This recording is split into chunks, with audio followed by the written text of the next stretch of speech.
चेतन को जड़ करे, जड़ई करे चेतन, अस समर्थ रघुवीर को भजे जीव सुख। ऐसे रघुवीर को भजिए। और इसीलिए कहा भी है संतों ने कि 4 राम है जगत में, 3 राम व्यवहार और एक है 3 राम व्यवहार और चौथा आत्म राम है, तिनका करो विचार। विचार करना है हमें आत्म राम का। इसलिए कलिकाल के कारण हमारी बुद्धि जो है कलुषित विचारों से घिरी हुई है, इसलिए हम वास्तविक तत्व तक नहीं पहुंच पा रहे हैं। परीक्षित ने कहा कि ये तो कलिकाल आ जाएगा तो भगवान से दूर हो जाएंगे, दुनिया के आडंबर में पड़ जाएंगे। वही आज संसार में हो रहा है।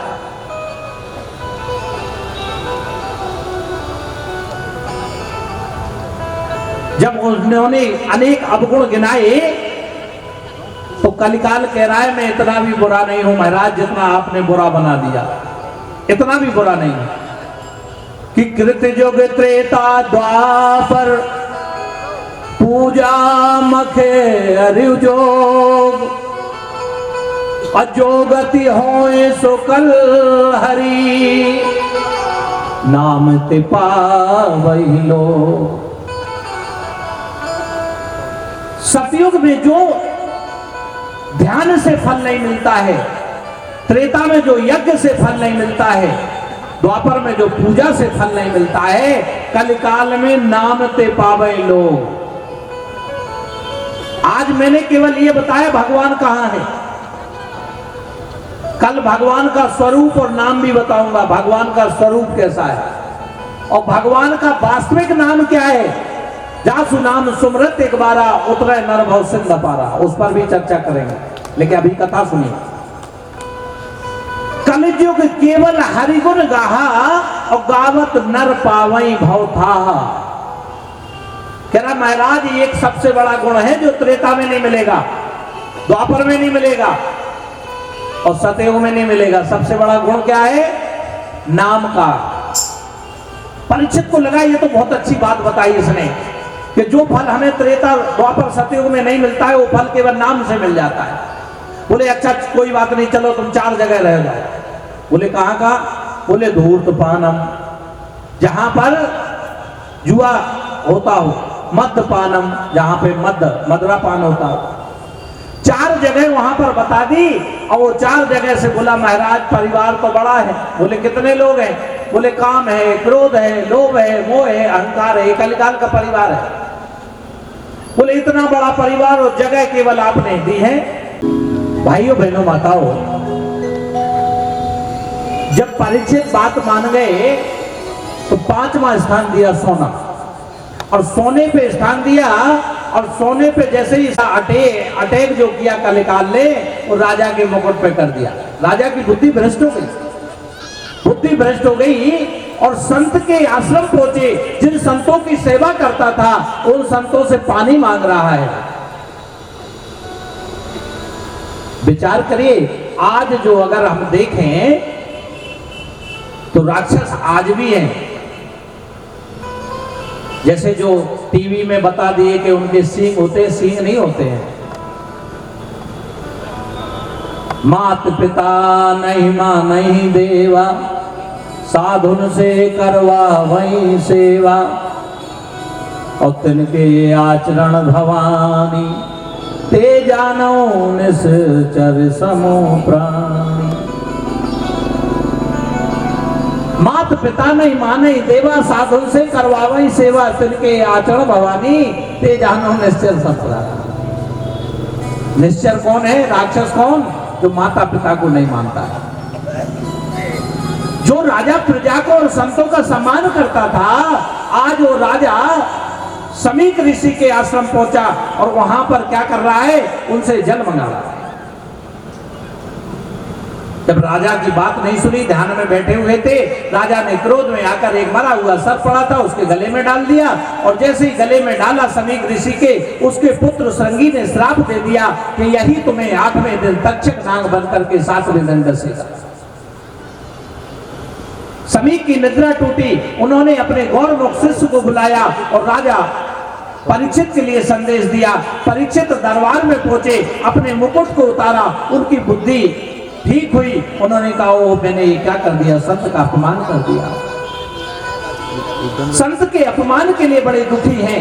घर बार छोड़ा है और घर बार छोड़ करके जन्मेजय को राज्य दे करके और जंगल में निकला है। अपनी पत्नी से कह रहे हैं कि सुनो, आज मैं कितना बड़ा भाग्यशाली है, दुनिया का ऐसा व्यक्ति हूं कि जिसे गारंटी है कि मैं 7 दिन तक तो मरूंगा नहीं। लेने वाले सकारात्मक होते हैं। वो कह रहे 7 दिन तो मुझे इतना अच्छा श्राप नहीं मिला, वरदान मिला है। किसी को 1 सेकंड की गारंटी नहीं है, लेकिन आज मुझे गारंटी है कि मैं 7 दिन तक मरूंगा नहीं। सारे संत विचार करने लगे।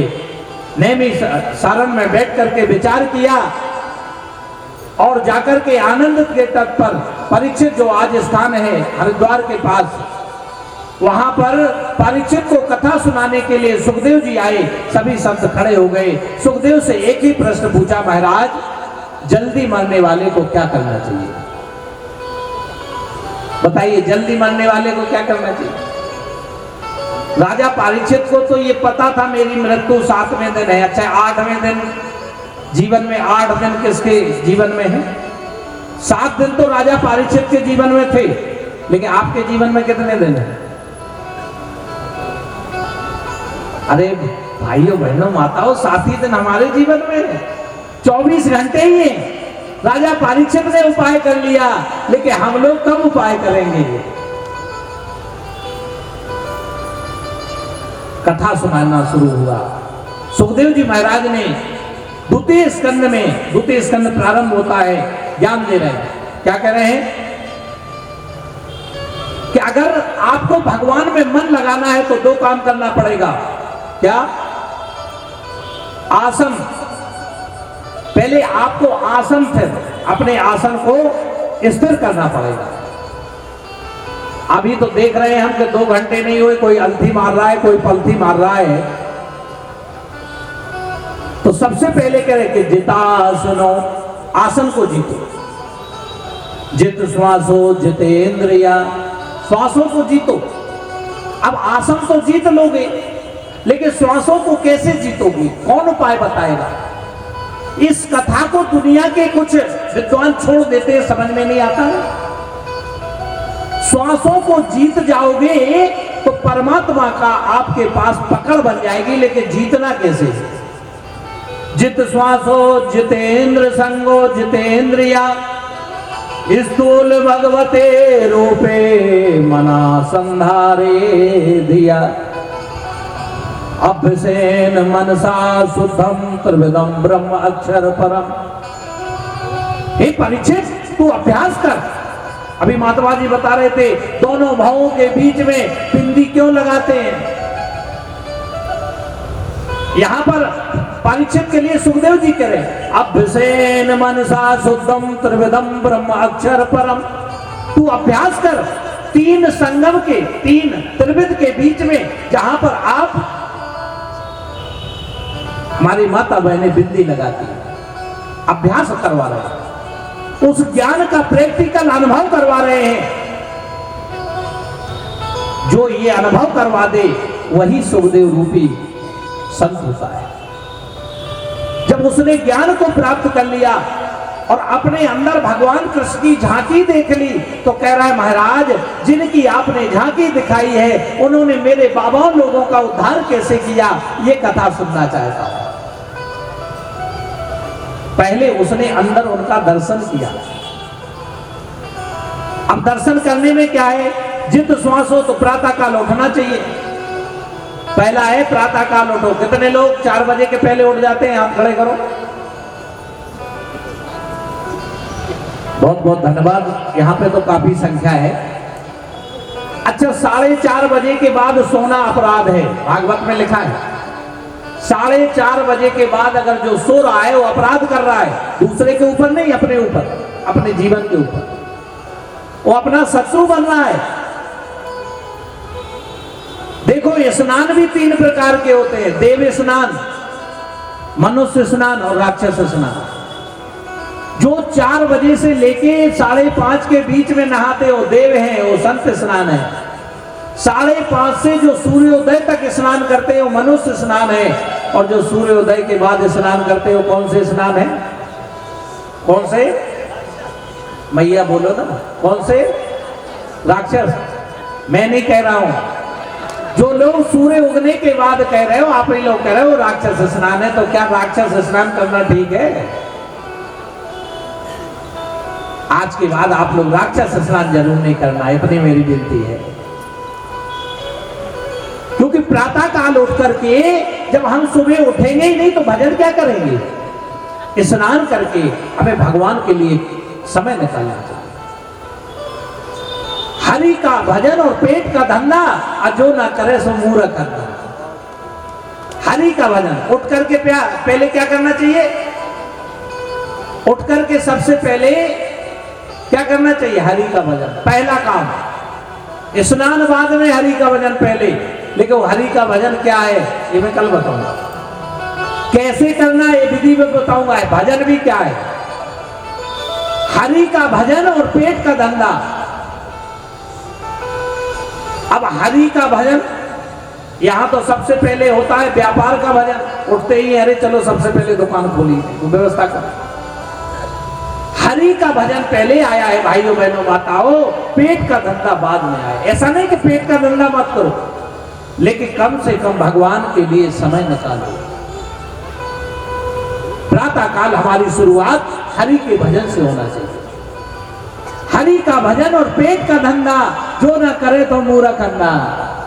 अच्छा, कितने लोग हैं जो हमारे महाराज जी से जुड़े हैं, वो हाथ नहीं उठाना। वो मुझे पता है वो लोग भजन करते हैं। ऐसे कितने लोग हैं जो 4 बजे उठ के भजन करते हैं। चलो कोई बात नहीं, भजन पे भी कल चर्चा करेंगे कि भजन क्या है। भजन, वास्तविक भजन क्या है, हमें क्या करना चाहिए।